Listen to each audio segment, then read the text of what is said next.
porque aprendi, em qualquer estado ou situação, a contentar-me com ela. Filipenses 4, versículo 11. O apóstolo Paulo era um homem muito instruído, mas não menos importante entre suas múltiplas aquisições na ciência foi isto: ele aprendeu a contentar-se. Este aprendizado é muito superior a muito do que se adquire nas escolas. Seu aprendizado pode olhar atentamente para o passado, mas frequentemente aqueles que afogam as relíquias da antiguidade com entusiasmo não refletem sobre o presente e negligenciam os deveres práticos da vida cotidiana. Seu aprendizado pode abrir línguas mortas para aqueles que jamais obterão delas qualquer benefício real. O conhecimento do apóstolo é muito superior.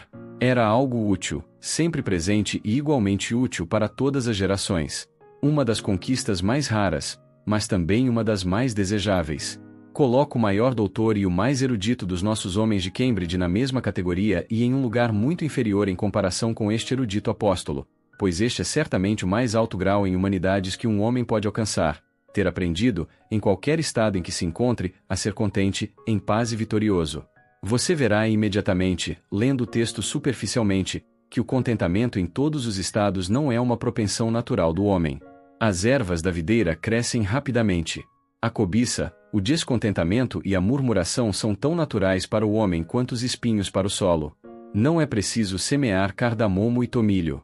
Eles brotam naturalmente porque são naturais da terra sobre a qual repousa a maldição. Portanto, não é preciso ensinar os homens a reclamar. Eles reclamam rápido o suficiente sem qualquer educação ou ensinamento para isso. Mas as coisas preciosas da terra precisam ser cultivadas.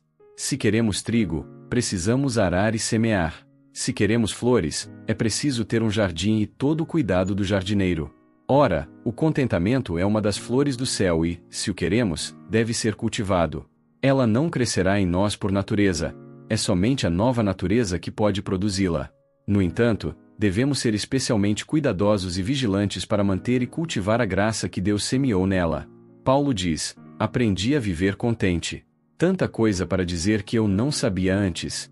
Custou-lhe muito alcançar o mistério desta grande verdade.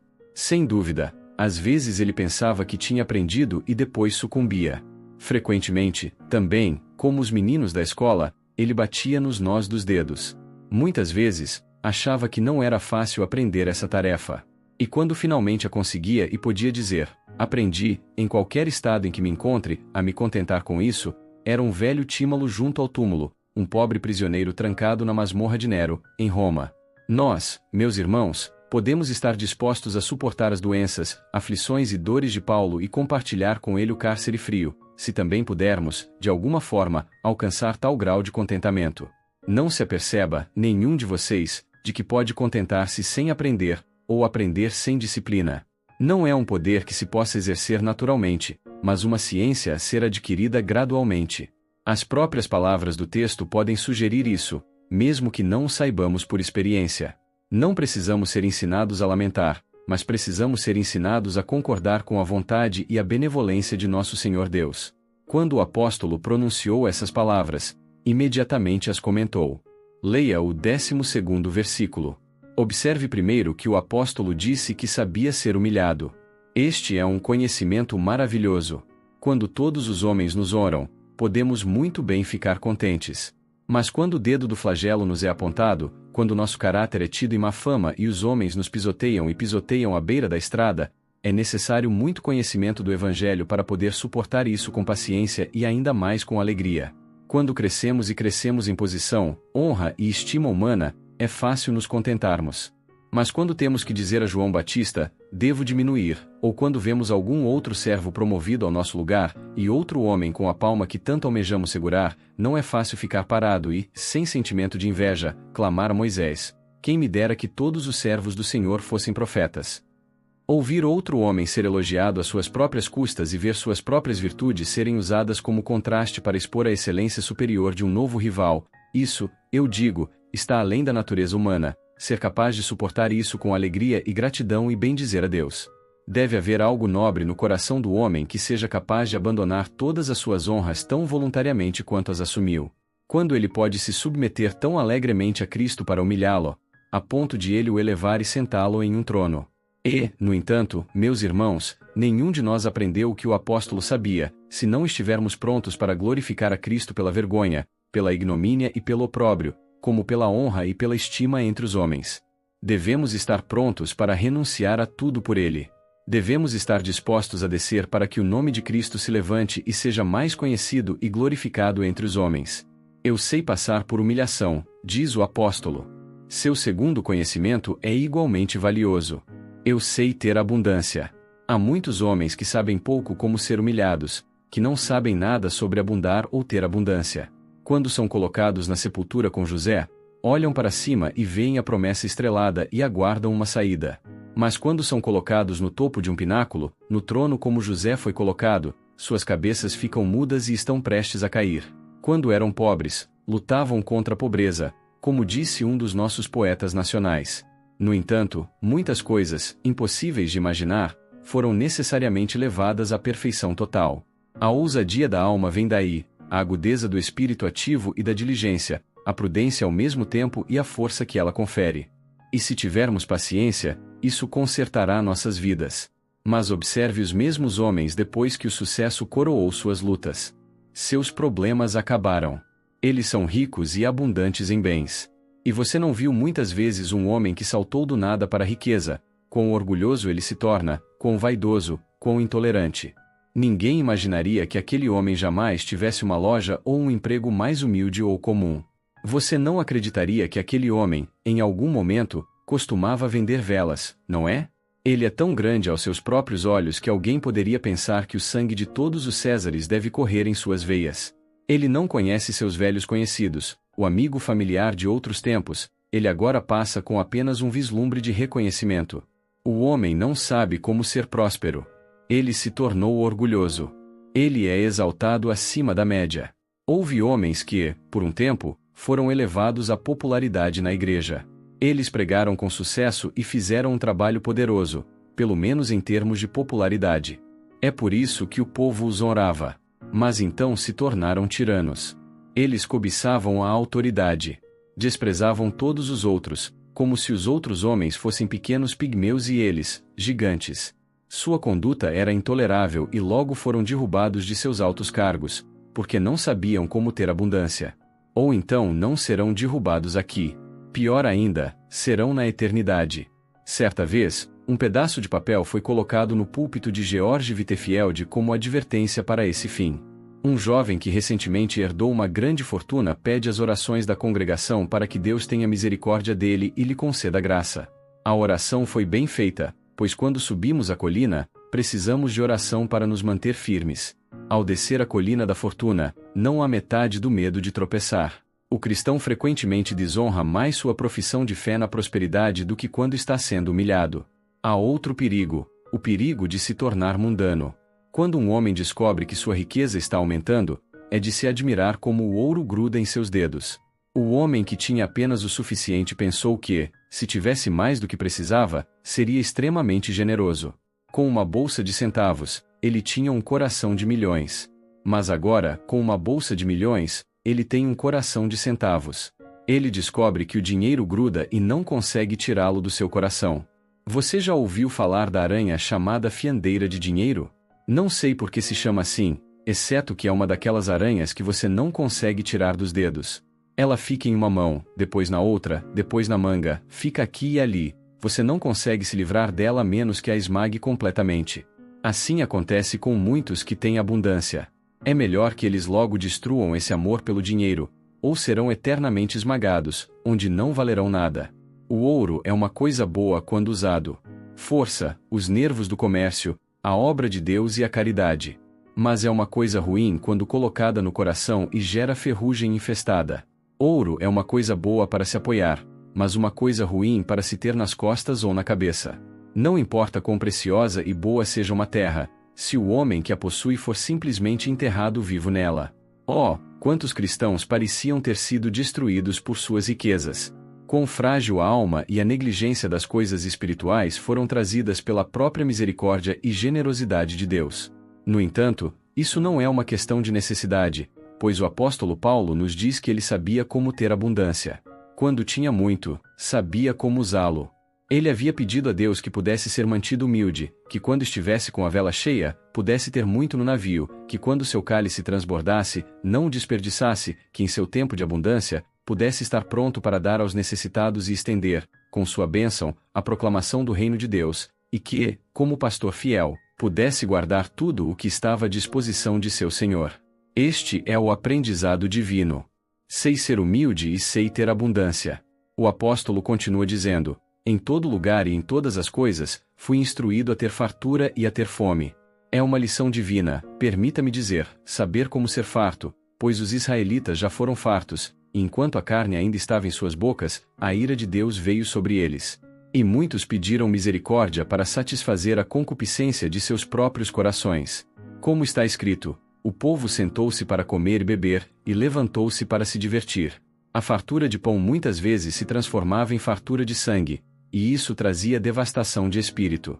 Quando os homens têm muita da misericórdia de Deus, é estranho que tenhamos que dizer isso, e ainda assim é um grande fato. Quando os homens têm muita da misericórdia providencial de Deus, muitas vezes acontece que eles têm pouca da graça de Deus e pouca gratidão pelas recompensas que receberam. Eles estão fartos e se esquecem de Deus. Satisfeitos com a terra, contentam-se em passar sem o céu. Tenham certeza, meus caros ouvintes, é mais difícil saber como estar farto do que saber como estar com fome.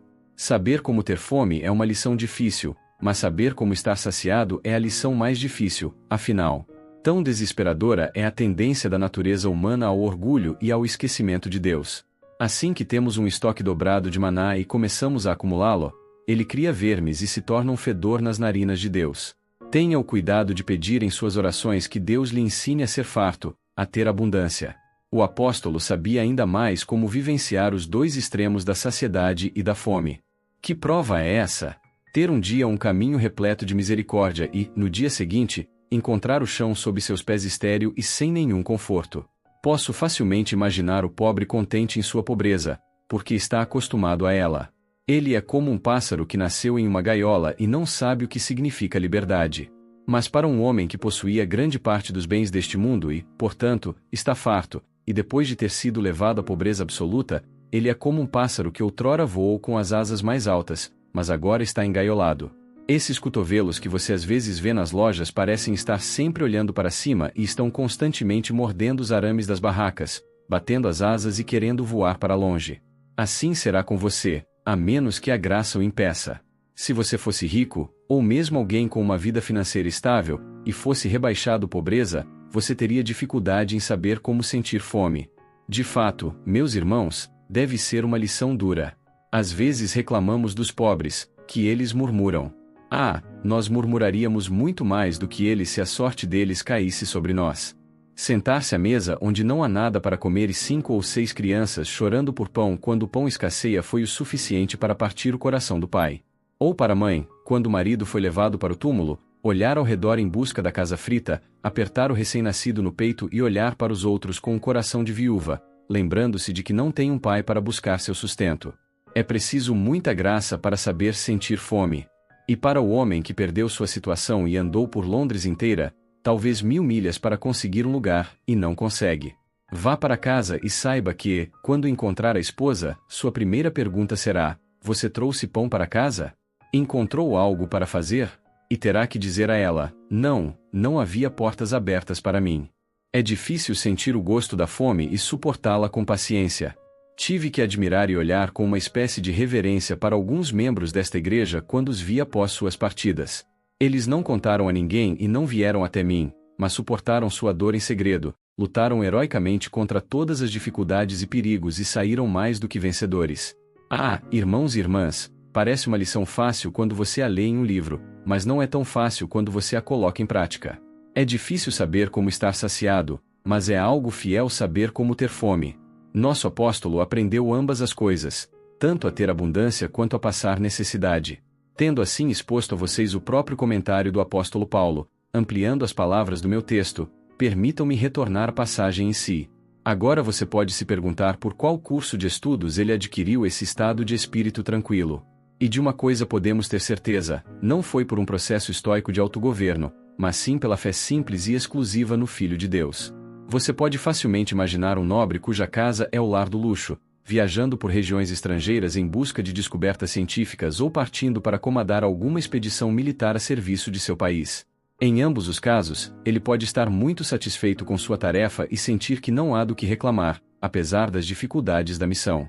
E por quê? Porque ele não tinha o direito de esperar nada melhor, não porque isso pudesse ser comparado à sua posição, sua fortuna ou sua posição social em casa. Assim é com o nosso apóstolo. Ele havia dito: nossa casa ou cidadania está no céu. Viajando pela terra como peregrino e estrangeiro, ele se contentava em levar tudo como passageiro. Ou, entrando no campo de batalha, não tinha motivos para reclamar que perigos e angústias às vezes cercavam seu caminho, enquanto outras vezes uma trégua lhe proporcionava algumas pausas pacíficas e agradáveis. Novamente, um aviso para o texto. Você notará que a palavra isto está escrita em itálico. Se, portanto, não a omitirmos, não precisamos enfatizar muito na interpretação. Não há nada de fome, sede, nudez ou perigo que nos convide ao contentamento. Se nos sentimos satisfeitos em tais circunstâncias, deve ser por razões mais elevadas do que a nossa própria condição permite. A fome é um espinho afiado quando em meio a uma necessidade extrema. Mas a fome pode ser voluntariamente saciada por muitas horas quando a consciência leva o homem a jejuar. A censura pode ter um efeito amargo, mas pode ser corajosamente apoiada quando me sinto motivado pelo senso de justiça da minha causa. Paulo considerava que todos os males que lhe aconteciam eram apenas incidentes a serviço do seu Senhor. Assim, pelo amor que tinha pelo nome de Jesus, as dificuldades da servidão ou da automortificação recaíam suavemente sobre seus ombros e eram alegremente toleradas por seu coração. Há uma terceira razão pela qual Paulo estava contente. Vou ilustrá-la. Muitos veteranos têm grande prazer em contar os perigos e sofrimentos de suas vidas passadas.